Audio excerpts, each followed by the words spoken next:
Olá, sejam bem-vindos a mais um nosso novo encontro aqui no Devaneios do Café. Nosso encontro para sairmos do óbvio. Nosso momento da semana que a gente aqui reflete sobre algumas questões contemporâneas, algumas questões, a partir de uma visão psicológica, a nossa intenção aqui dentro dos nossos encontros, das nossas lives. E sempre ressalto, o Devaneios do Café acontece na cidade de Campinas, acontece aqui no SEI, na Avenida Doutor Quirino 1856, no centro de Campinas. Acontece próximo, inclusive, ao Milord, às PFL, para quem conhece aqui a região. Boa noite, pessoal que está chegando agora também. Boa noite para a Nini Pompemaia, boa noite para a Flá Regina, boa noite para Flávia Beatrix, pessoal que está chegando agora. E para quem conhece já o Devaneio, já sabe como é que funciona a nossa dinâmica. A gente não tem um roteiro, a gente pensa aqui num tema, a gente vai imaginando esse tema juntos, a gente vai construindo ali, essa nossa visão de mundo. E boa noite para o Sete em Terapias também, boa noite, foi um prazer estar recebendo aqui. Então, para a gente começar a nossa conversa aqui hoje, já adianto o tema, a gente já vai falar sobre ele, que eu recebi no direct da página um pedido, que a gente voltasse a falar mais sobre o tema do nosso encontro passado, que é os órfãos de pais vivos. Então esse será o nosso tema, que nós vamos começar a falar mais sobre ele. Boa noite para Juliana Santo também, que está chegando aqui. Boa noite para o Vitor, muito boa noite, Vitor. Seja um prazer, seja bem recebido aqui também. Mas vamos falar, vamos voltando aqui para o tema, eu vou dando boa noite para o pessoal. E antes de qualquer coisa, eu sempre, agora dentro dos nossos encontros, eu falo da parceria do Frade Estupefato com a editora Vozes. E a editora Vozes, um outro livro também, que é um pré-lançamento, que está no site, inclusive, se não me engano, não sei se é essa semana, mas ele está com 40% de desconto no site todo. Então, está sendo um 40% off lá da editora Vozes. Também tem este livro, que se não me engano aqui, deixa eu só confirmar aqui dentro do índice dele, mas ele vai falando sobre um tema bastante importante, um tema que vai situando, dentro dos estudos de psicologia analítica, que é esse lançamento, os Jung e os pós-jungianos, acho que dá para ver assim, dá. Jung e os pós-jungianos, do Andrew Samuels. É uma obra que, inclusive, eu vou te mostrar para o pessoal que também está assistindo no YouTube, que é uma obra que é um livro bem grosso, ele tem, deixa eu ver quantas páginas aqui por volta, tem mais de 500 páginas, e aqui ele vai tracejando, toda a obra assim, do Jung, se não me engano, é um livro que tem um aspecto de apresentação do Jung para essa nossa psicologia contemporânea, para o nosso olhar contemporâneo, que a psicologia analítica não ficou só com Jung, assim como que a psicanálise não ficou só com Freud. Então, a perspectiva aqui, é perceber como é que inicialmente o Jung foi percebendo a psique, e como isso foi sendo reconhecido através de outros autores, como James Hillman, tem a Verena Casti, também, que semana que vem vou apresentar uma outra obra dela, que é também uma pré-venda da Vozes. Tem também o Murray Stein, cada um com uma perspectiva ali diferente, cada um lendo a psicologia analítica de uma certa maneira. Então, esse aqui é um lançamento extremamente necessário aqui para estudos, para ver aspectos históricos, como é que são essas imagens, como é que se trabalha em determinadas perspectivas. Então, esse livro é extremamente importante para quem quiser se aprofundar dentro da psicologia analítica. Pois bem, então, hoje nós vamos voltar ao nosso tema. Já antevendo aqui, já antecipando algumas questões, quem tiver fazer algum comentário, quem quiser fazer alguma pergunta, fiquem à vontade para utilizar o campo dos comentários, mas dependendo de como estiver no ritmo da fala, me facilita mais quando está no campo ali da interrogaçãozinha, né? Que aí eu consigo clicar e ela já aparece para mim naquele momento. E foi bem interessante como nós trabalhamos na live passada. Aqui a Ana está pedindo o nome do livro, né? A Ana, ela está falando... A Ana, é esse daqui, ó. Eu não vou escrevê-lo porque ele não fica salvo depois na live, né? Isso é sempre salvo. Infelizmente o chat não fica salvo. Então é O Jung e os Pós-Jungianos, do Andrew Samuels. Este livro aqui, ó. Apresento novamente ele aqui. E ele está em pré-venda na Editora Voz, né? No www.editoravozes.com.br. Aqui vai falando, inclusive, sobre algumas construções. O que é bem interessante desse livro também é que ele vai falando sobre algumas construções dos conceitos junguianos, né? A personalidade, o si mesmo, a sombra, a individuação, e por aí vai. Ele vai falando, ele vai situando, né? Ele vai colocando ali essa criação que o Jung foi imaginando. Inclusive, até os próprios livros negros do Jung já facilitam, né? Para quem tem um acesso ali, né, aos estudos do Jung, já vai percebendo ali como é que é a imaginação dele, as datas, né? Até os livros negros aparecem as datas de como algumas coisas foram acontecendo. Por exemplo, quando o Jung começa a se aprofundar muito no princípio do pleroma, que ele vai ali trabalhar depois no livro vermelho, né, com mais acuidade, né, que ele vai passar esses escritos também para o livro vermelho, que é os 7 Sermões aos Mortos, que isso vai entrar na obra dele. Então, essa conversa íntima que ele teve com a psique dele. Pois bem, então, pessoal, fazendo aqui o merchan nosso de cada live, vamos nos adentrar novamente ao tema, né, da live passada, que foi uma sugestão. Então, pois bem, eu acho que é importante também a gente ressaltar algumas coisas que foram ditas na live anterior, para a gente também relembrar, mas não quero ficar preso nisso, né, da gente ficar ali repercutindo algumas coisas que já foram faladas antes, né? Então, quem tiver vontade, curiosidade, também quiser se aprofundar mais no tema, a live está salva, por enquanto, só aqui no Instagram, mas ela vai passar para outras plataformas também, né? Inclusive, o Devaneios também já estreou no Spotify. Quem tiver interesse, quem quiser escutar, quando estiver no carro também, agora ele está disponível no Spotify e no YouTube. E claro, você acha com o Frade Estupefato ali, então que vocês podem achar, inclusive também está no canal do YouTube do SEI de Campinas. Então, tem essas duas plataformas que vocês podem achar ali as nossas lives salvas, né? O SEI de Campinas acontece já concomitante conforme nós apresentamos, e no outro canal vão apresentando as lives gravadas, né? As lives mais antigas. Pois bem, órfãos de pais vivos, né? Para a gente aqui imaginar sobre o que nós estamos falando, né? Nós estamos falando sobre diversas coisas quando nós estamos colocando isso. Uma delas é uma questão ali que envolve também uma certa negligência, né, em relação à figura paterna, a figura dos pais em si, não só a figura paterna, mas dos pais em geral. Porque isso é importante. A gente vai entrar em alguns outros assuntos também, mas eu tenho que tomar muito cuidado para a gente não massificar, né? A gente não tornar aquilo, né, uma regra geral, que inclusive os devaneios é exatamente para a gente ir quebrando esse olhar comum que costumeiramente acaba acontecendo. Porém, essa negligência, ela não é sempre, e quase em todos os casos, ela não é tão visível assim, ela não é tão perceptível. Então, por exemplo,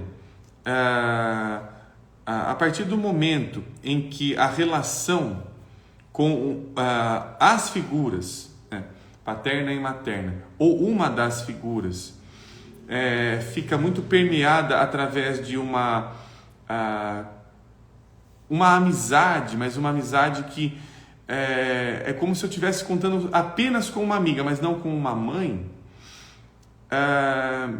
a gente pode estar falando, inclusive, de uma questão mais ontológica, né? Uma questão mais da própria família, aí no caso, né? Pode ser que, fazendo uma pesquisa ali dentro das dinâmicas familiares, perceba-se que esta falta da mãe ela é geracional, né? Aqui estou dando um exemplo da mãe, no caso, né? Mas não só dela. Até o próprio pai também pode ser uma ausência.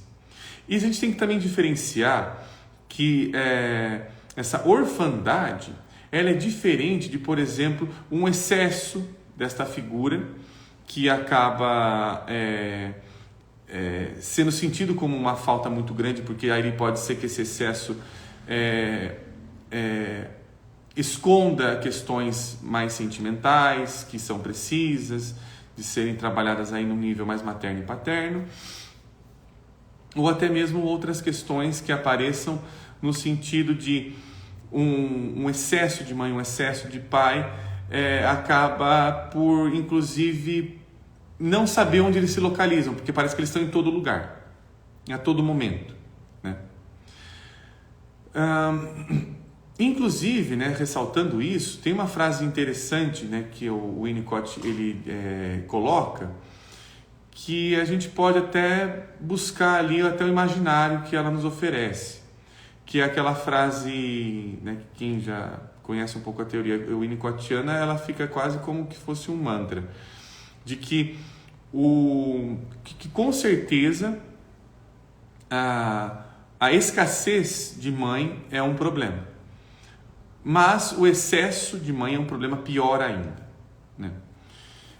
Eu entendo que quando o Winnicott ele fala isso, ele está dizendo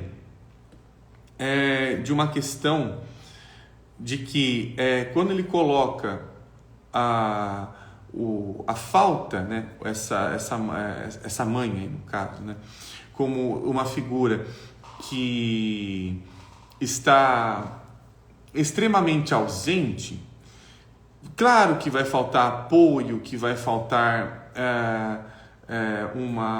uma compreensão do que eu sinto, um acolhimento do que eu sinto. Boa noite para a Nina também, que está chegando aqui. Olá, Nina, como é que você está?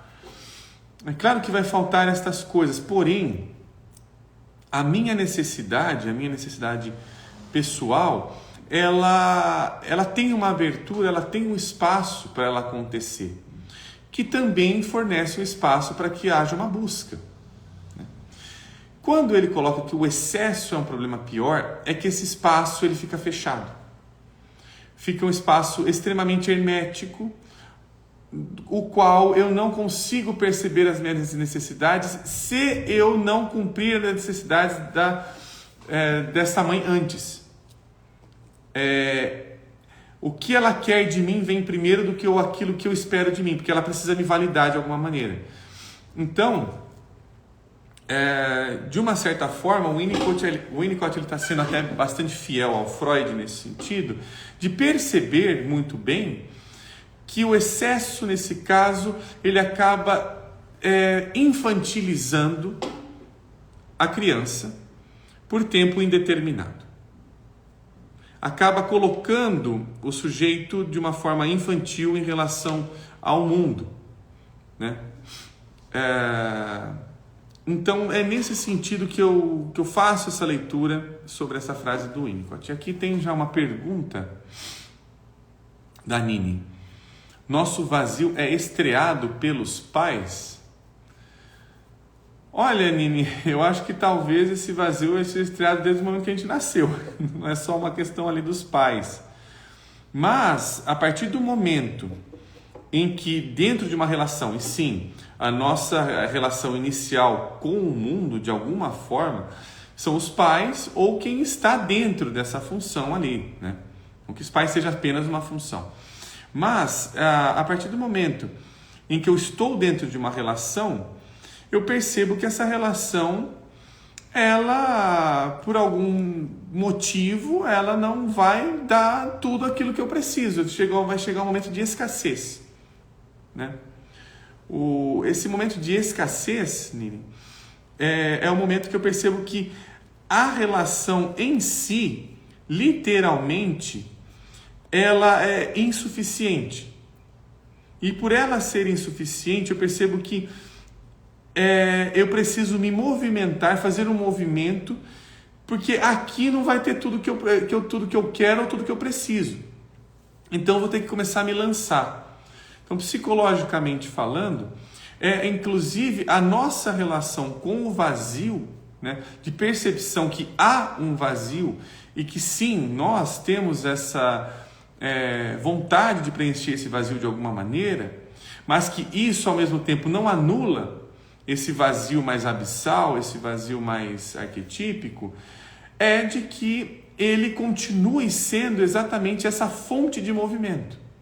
A partir do momento em que eu percebo que o meu vazio é uma fonte de movimento, eu não tento simplesmente tapá-lo, mas percebo que ele acolhe aquilo que eu estou oferecendo a ele. Se eu estou oferecendo a ele um relacionamento para este vazio, ele está me oferecendo um relacionamento de volta. Esse relacionamento não é para fechar o vazio, é para perceber a importância do vazio. É outra coisa, né? Percebe a mudança de direção que a gente está aqui tentando imaginar? Então sim, né, nesse sentido, a própria psicanálise, né, com seio bom, com seio mal, que aquela Melanie Klein traz, tudo mais e tal, percebe que é um momento inicial de que, tem alguma coisa aqui que ela é insuficiente e eu costumo evitá-la. Isso é mais natural do que eu, mais natural do que até minha própria consciência. Há um movimento natural de evitação daquilo que de alguma forma não traz para mim, não me... não é que não me preenche, mas não me satisfaz, né? Nesse sentido. Então, eu não arriscaria dizer que começa só com os pais, apesar de eles sim serem essa figura perceptiva, mas isso é mais arcaico, não fica só nos pais. O vazio é um vazio de tudo, tá?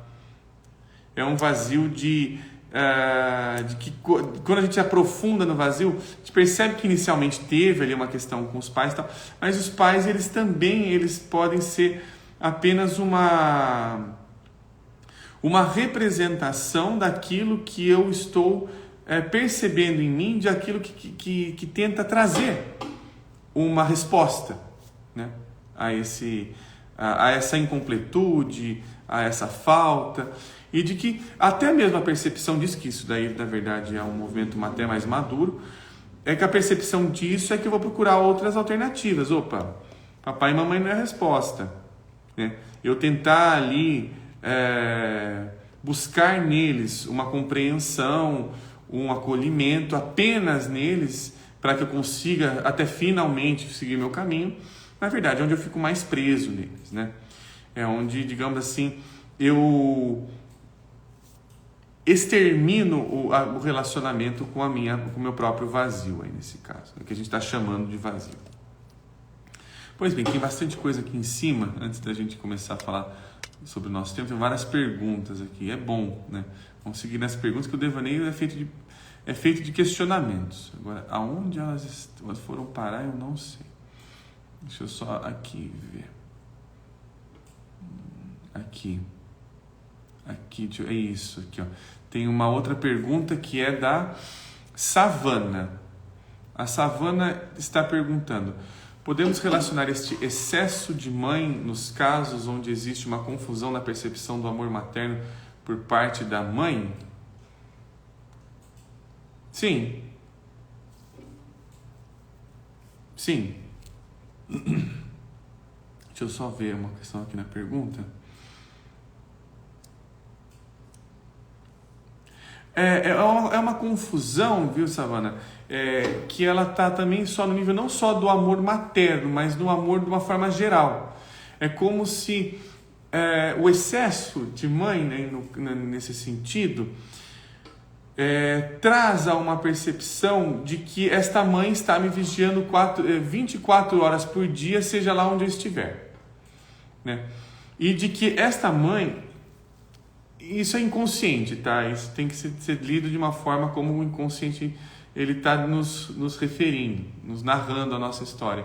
E que essa mãe, ela costuma aparecer quando ela acha algo no discurso de alguém diferente dela muito parecido. Por exemplo, uma mãe que diz ali recrimina, né? Nossa, olha, filha, você não pode, né, ficar brincando a hora que você quiser, tem que seguir a hora, né, que eu coloquei, que você tem que brincar tal, porque senão você pode passar mal, porque você não está dormindo e tudo mais, né? Então, a preocupação exacerbada ali com todas as questões de saúde da filha e tudo mais, que é o discurso apresentado aí no caso.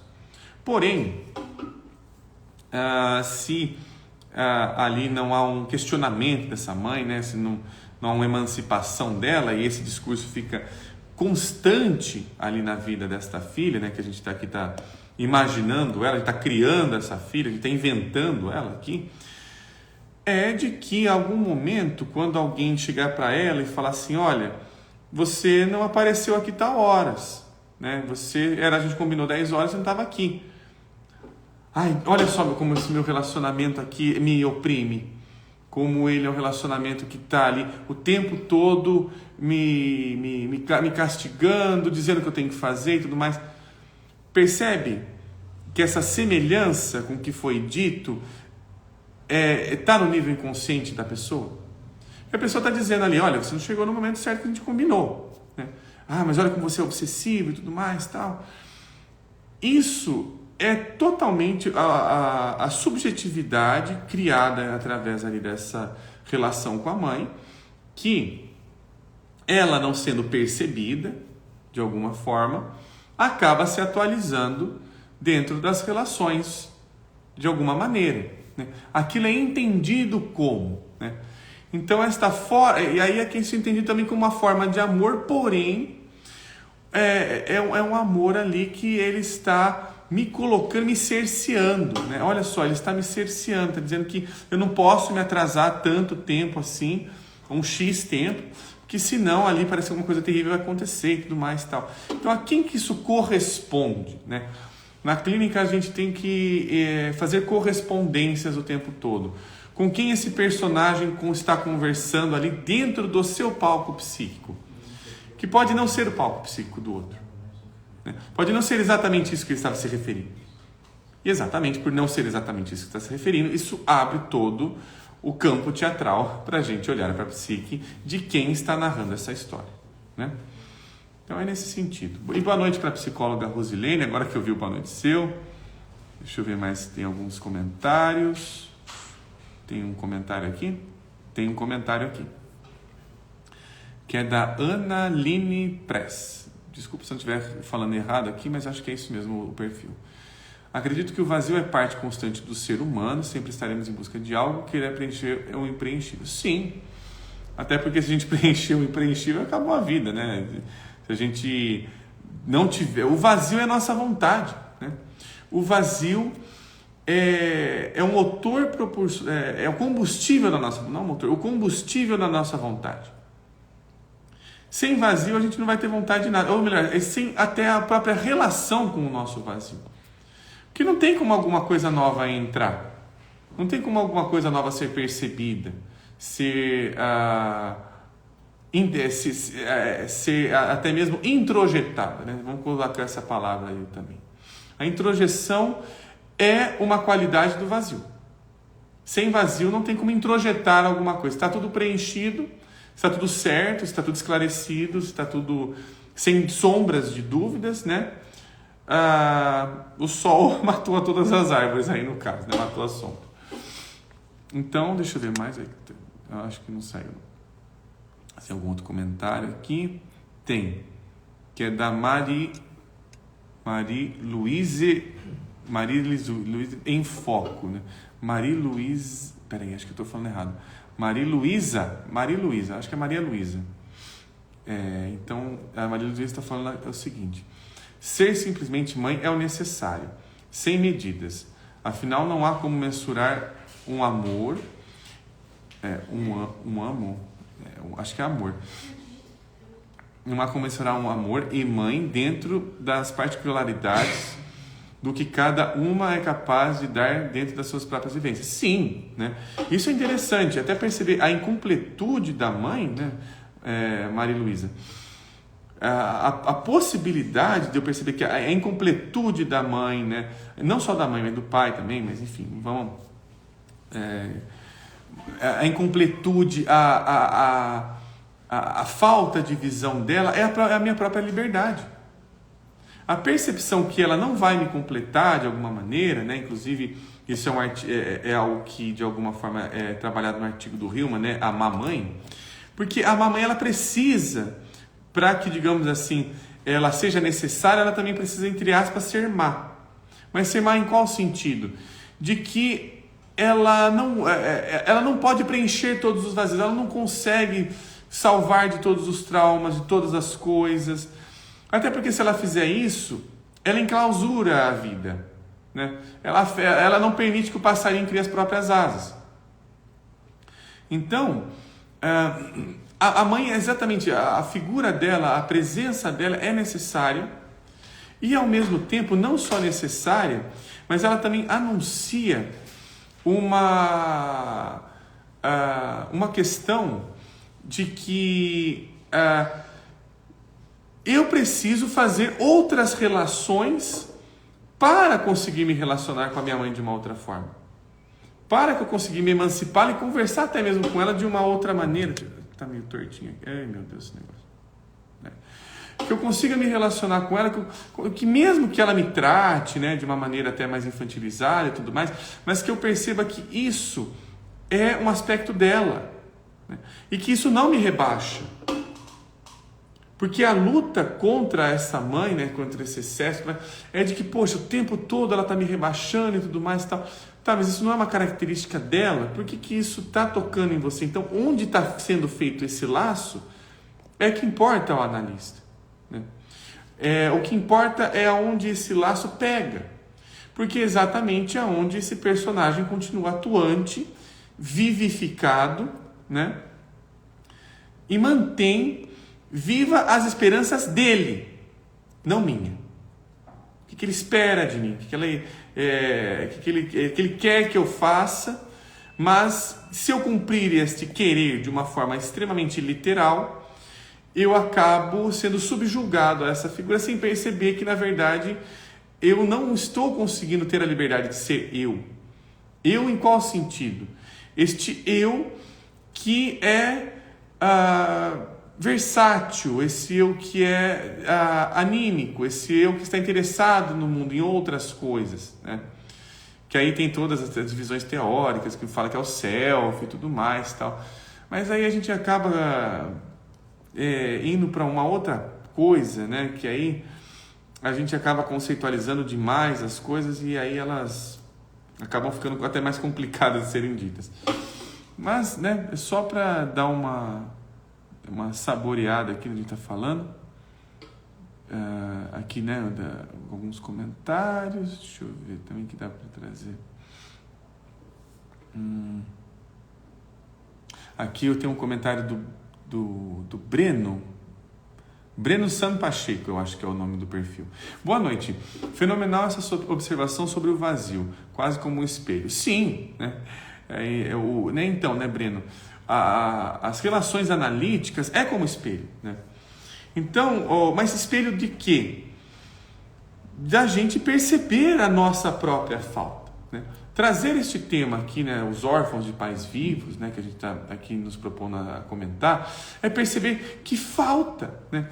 Que é importante que eu perceba que eu estou em busca dessa relação com essa mãe, com esse pai, de alguma maneira, só que eu não consigo encontrar nos meus pais reais, né? Ou nessas figuras de pais reais e tudo mais. Parece que quando eu vou me aproximar deles, eu me distancio exatamente do que eu quero. Parece que ali o que eu encontro quando eu me aproximo dela é uma amiga, quase como uma irmã, né? Também tem essa outra, né, questão, que aí eu vou trazer mais para frente, mas é uma questão bastante delicada no quesito ali das relações parentais, quando o pai ou a mãe parece que é uma irmã mais velha. Parece que ele que tem só o domínio e a razão da palavra, só ele pode falar, só a opinião dele importa, né? Que aí começa a trazer as relações do filho como uma disputa, né? Que é essa relação arquetípica que muito bem viu o Hillman, né? Que ele traz ali no livro, o livro do Puer, que é a relação pueriscênix, a relação do medo do velho ser substituído ou ser obsoletado, estou criando essa palavra aqui, pelo novo, que o novo o destitua, toquei aqui, e o medo do novo ser engolido pelo velho, né? Esse medo de Saturno, né? Esse medo saturnário, Cronos, engolir o filho, e aí o filho faz o que com isso, né? Ou melhor, como é que eu vou viver? Se eu não lutar contra esse pai, se eu não lutar pela minha vaga contra esse pai, contra esta figura, eu perco o meu espaço no mundo, né? Então, é óbvio, a gente está falando de relações de espelho, mas a gente tem que ver o que este espelho está apresentando. Então, para a gente enxergar o espelho, a gente tem que enxergar a imagem que esse espelho, que o mundo está nos trazendo. A partir do momento que eu percebo que tudo me espelha, tudo apresenta a sua própria dinâmica para mim. Não é a minha, é a sua. A dinâmica da cadeira, a dinâmica dos pais, a dinâmica de como é um relacionamento extraconjugal e por aí vai, né? É esse espelhamento aqui que a gente está trazendo. Ótimo. Deixa eu ver mais alguns comentários aqui para a gente ver se tem que eu tô... Aqui, tem algum aqui. Tem um do Vitor, tem uma pergunta do Vitor. Olha, nosso devaneios hoje está sendo com várias interatividades, ótimo. Sempre é bom com devaneios. O Vitor está perguntando aqui. Ela dá gaiola e não jardins ao passarinho quando não é mamãe? Tanto, Vitor, a mãe negligente, né, no caso, ou quanto a mãe excessiva, né? Porque a gente está colocando ali a mãe, né, Vitor, não como sendo uma pessoa real. A gente não está falando apenas de uma pessoa real, mas de uma fantasia, né? Nós estamos olhando para esta mãe que entrega esta fantasia e que, inclusive, a própria mãe real pode estar inconsciente da fantasia que ela está entregando, né? Está mostrando, está apresentando aos próprios filhos. E nós, aqui com o Devaneios, estamos aqui tentando exatamente enxergar isso, né? Estamos tentando olhar para essas questões humanas, para aquilo que atinge aos nossos sentimentos. E a mamãe, né, pensando arquetipicamente, falando, né, pensando com os meus botões também, não é que ela escolhe ser má, é que todas as atitudes dela acabam, digamos assim, entrando no campo do mal, né? Então se a mãe se preocupa demais com o filho, ela é a sufocadora. Se ela se preocupa de menos, ela é então negligente. Então se ela se preocupa mais ou menos, então ela é uma mãe medíocre. E por aí vai, né? Então a gente tem que tomar cuidado para a gente não chegar categorizando, tá? A intenção da live também não é essa. A intenção aqui da nossa conversa não é categorizar ali a figura da mãe, mas de perceber que a busca incessante ali por ela, de alguma forma, não acontece apenas de uma forma literal, de, nossa, eu quero tanto uma mãe, eu quero tanto que ela me escute, tal, que isso também acontece, tá? Mas ela também acontece num outro sentido, e em vários outros, que eu estou só dando alguns exemplos, mas um deles é quando, por exemplo, puxa, eu não quero nada de nenhuma maneira ser igual à minha mãe. Aí eu posso acabar me tornando inconsciente a atuação que ela tem sobre mim quando ela aparece, porque ela não é uma escolha. Nós estamos falando sobre fantasias e fantasias não são escolhas. A gente não escolhe. Quando a gente fala de fantasia também, para a gente voltar um pouquinho, Não é sobre, feche os olhos, imagine um vaso com uma planta verde, que ela é alta e está no canto da sua casa, porque isso daí é algo direcionável, né? Aí a gente está falando sobre uma elucubração, sobre uma criação direcionada, tá? Não é esta fantasia que nós estamos nos referindo. Quando nós estamos falando sobre fantasia, estamos falando sobre autonomia da imagem. Quando eu quero imaginar um vaso com uma determinada flor, papapá, isso não é sobre autonomia da imagem. Isso é sobre a minha preferência de escolhas por vasos, por plantas, por cantos, por aí vai, né? Eu estou ali, na verdade, em relação com a minha subjetividade e não com a imagem em si.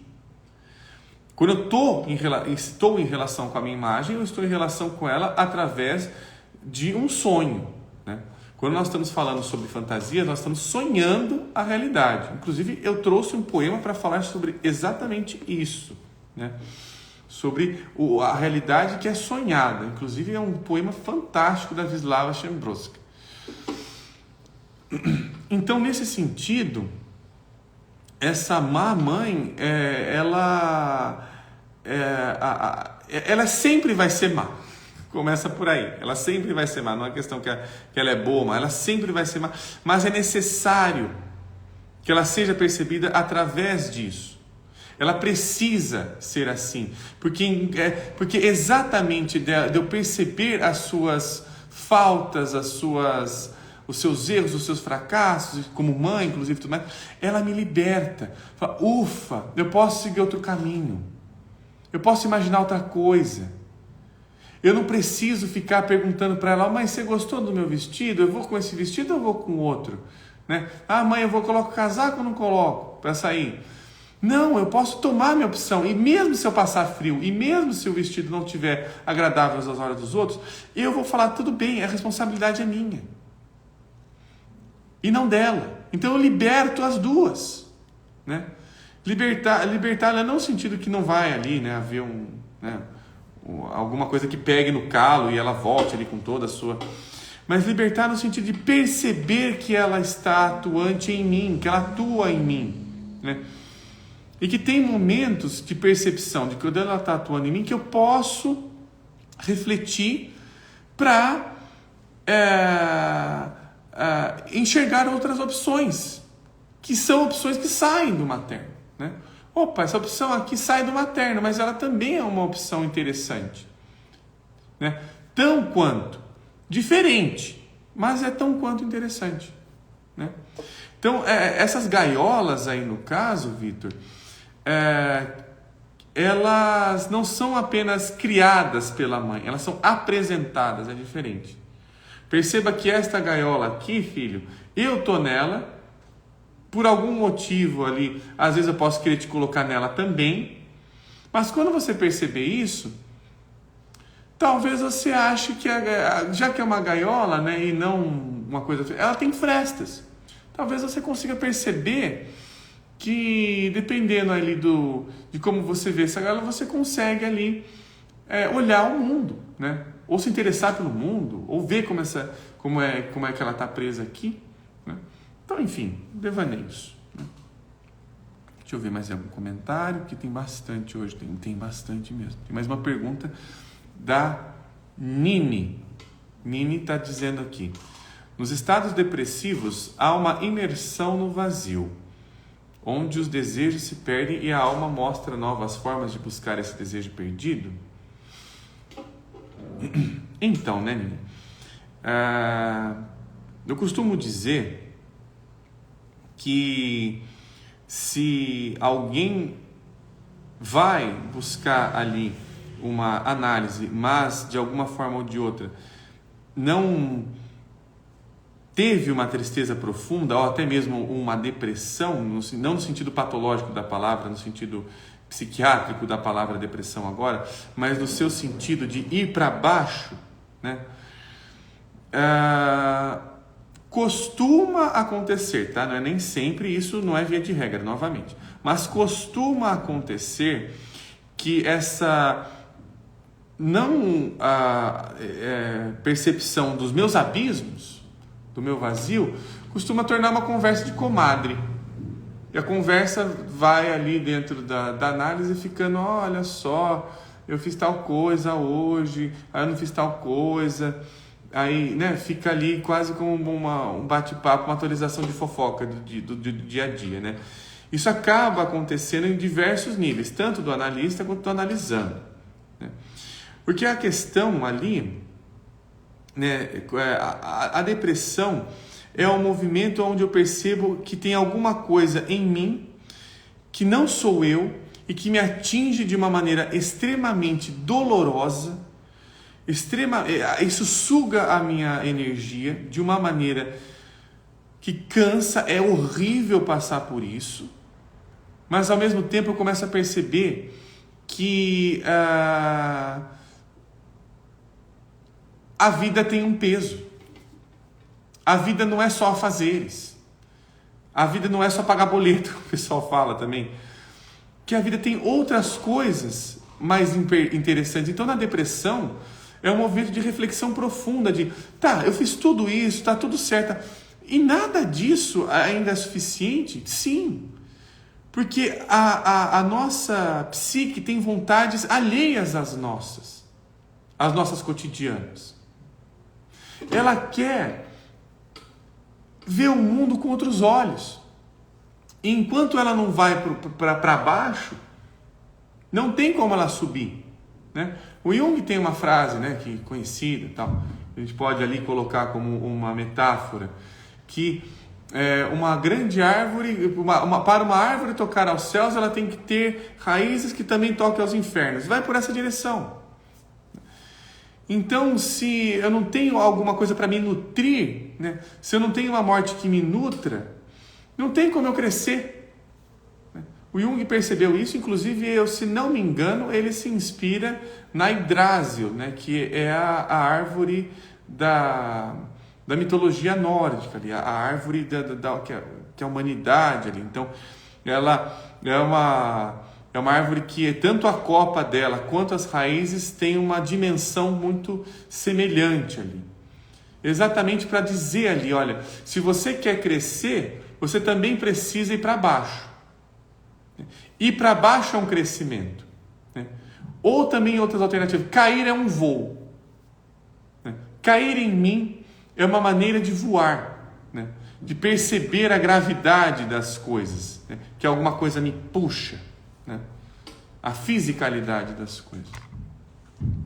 Hoje tem bastante comentário. Hoje a live está sendo de comentários aqui. Que ótimo, inclusive. Aqui. A pergunta, acho que porque eu estava respondendo ao Breno aqui. Fantasia seria uma história já escrita? Um roteiro interno onde buscamos os cenários e personagens a desempenhar seus papéis? Mais ou menos. Assim, então... Vou elaborar de uma outra forma. O que acontece? Arquetipicamente falando, nós não somos tábula rasa. Nós, sim, se a gente for pensar até mesmo a nosso nascimento, a gente nasce dentro de uma cultura, dentro de uma língua, dentro de uma concepção ali filogênica, né, dos pais, né? Esses pais têm toda uma história e tudo mais, tal. Porém, a fantasia é uma maneira de lembrar aquilo que é necessário sobre mim e eu não sei. Mas não apenas sobre mim, sobre o outro em mim, né? Esse outro que evoca em mim, porque ele não é qualquer outro, né?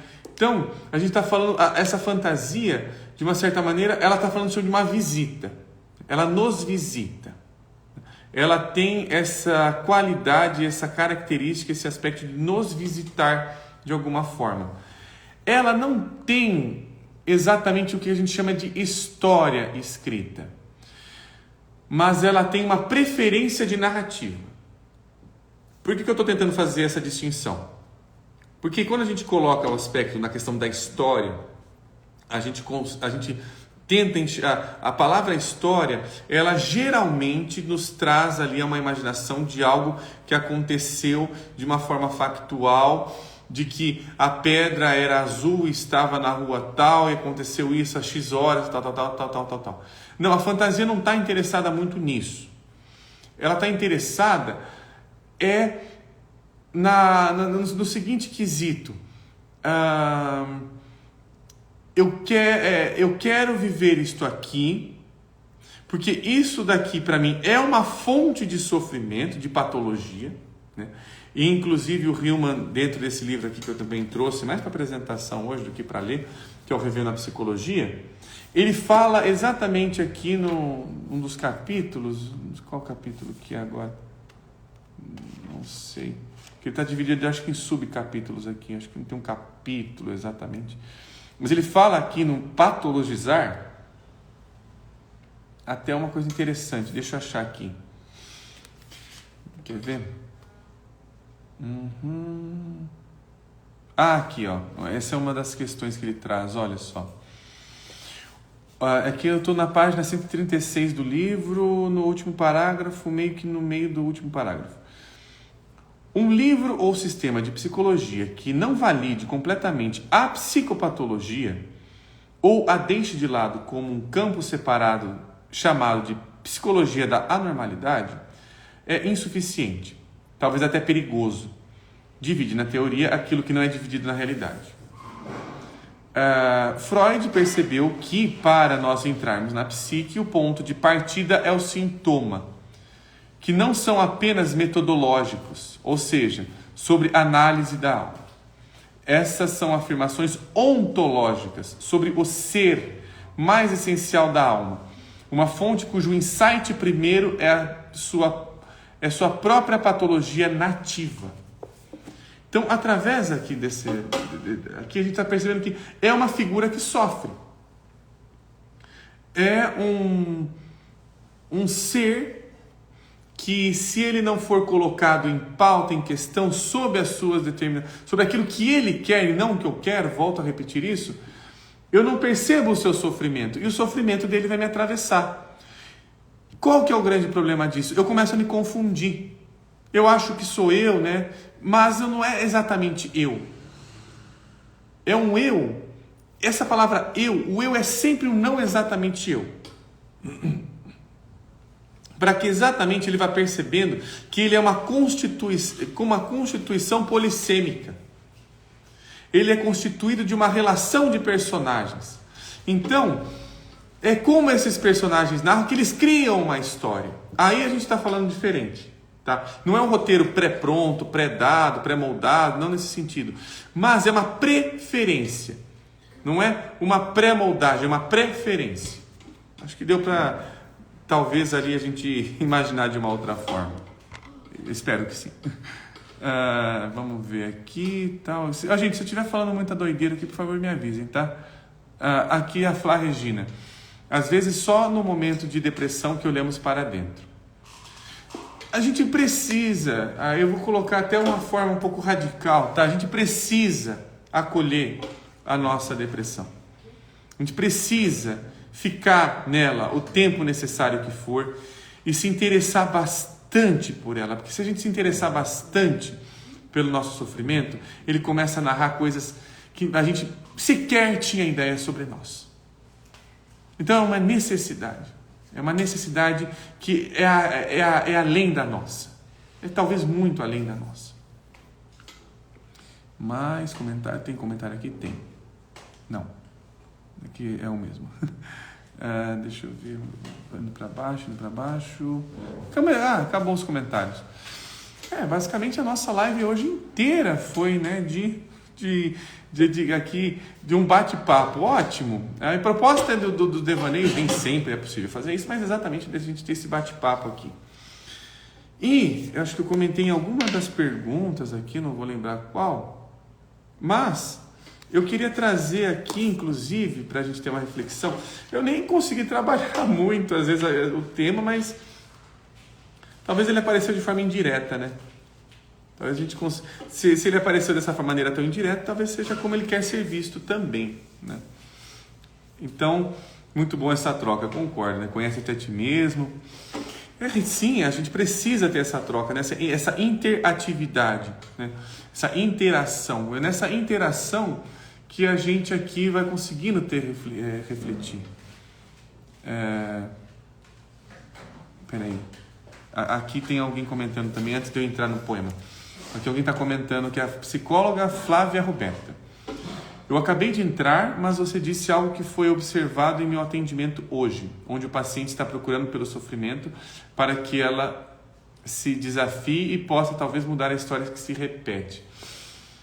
Então, o nosso sofrimento, né, Flávia, ele não é uma escolha, né? Isso é importante também, porque tem algumas pessoas que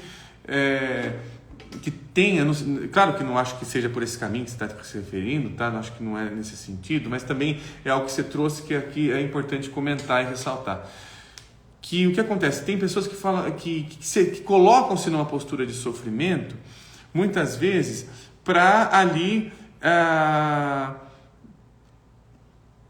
buscar uma percepção. Não, eu preciso passar por isso, porque passando por isso, isso vai acontecer, vai fazer uma mudança, uma transformação em mim. Não, na verdade, isso é uma arrogância do ego, tá? Isso é uma arrogância grande do ego, quando ele não percebe que o sofrimento genuíno não começa com ele, não parte de mim, não é uma escolha minha. O sofrimento que atinge o nível da fantasia é da fantasia, não é uma escolha minha. Não é, eu vou sofrer e tal. Então, se eu não der vazão, der voz a esse sofrimento, o que acaba acontecendo é que ele passa a ser basicamente só uma... Eu não gosto muito dessa palavra reforço, porque dá a entender na palavra reforço como se fosse ali algo que ele estivesse recebendo, né, para ele acontecer isso. E não é nesse sentido. Mas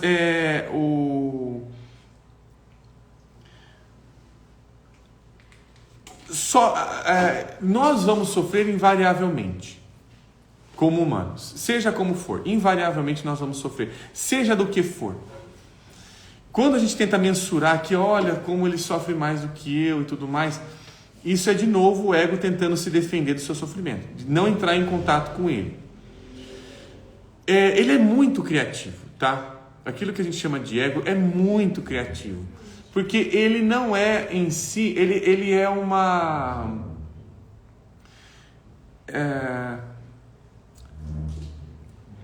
Ele é uma consciência da fantasia sobre si mesmo. O que nós chamamos de eu é um tipo de consciência da fantasia. Só que ela não consegue se ver. Ela só consegue se ver melhor, se ver bem, se ela está em comunidade. Se ela está em partilha, em troca. Né? Até falando sobre isso, os gregos entenderam isso muito bem, quando inclusive uma das piores desgraças para o grego clássico, para o grego antigo, é o exílio. Porque quando eu não estou com os meus semelhantes, com a minha população, com os meus vizinhos de alguma maneira, eu não sei quem eu sou. O grego entendeu isso muito melhor do que nós nesse sentido, porque ele entendeu que eu não me defino. Eu não tenho esta capacidade. E se eu tiver, eu estou vivendo numa bolha. Digamos, passando por termos mais contemporâneos. Eu estou vivendo sozinho. O que importa é que os meus semelhantes estão dizendo sobre mim. Por quê? Porque na Grécia a vida política era muito mais interessante. Diferente da nossa política, que, né, não vou entrar nesses termos, eu evito inclusive bastante falar aqui, mas o grego entendia a política como no seguinte sentido: eu sou se eu estou em relação com os demais. Se eu não estou em relação com os demais, eu não sou ninguém. Por isso que dentro da tragédia do Édipo, quando ele entra em exílio, isso é uma das piores coisas que poderia acontecer, se não a pior coisa que pode acontecer. Exatamente por conta dessa perda de referencial de quem eu sou. E o brilhantismo, né, a genialidade de Sófocles é entender que é necessário passar por essa tragédia. Porque se eu não perco quem eu sou, agora pensando mais imageticamente, porque se eu não perco quem eu sou, o tempo todo eu não vou estar interessado no que os demais ao meu redor estão dizendo. Édipo é um herói arrogante, né? O Édipo rei, é diferente do Édipo em Colono, né? Uma trilogia tebana é fantástica nesse sentido.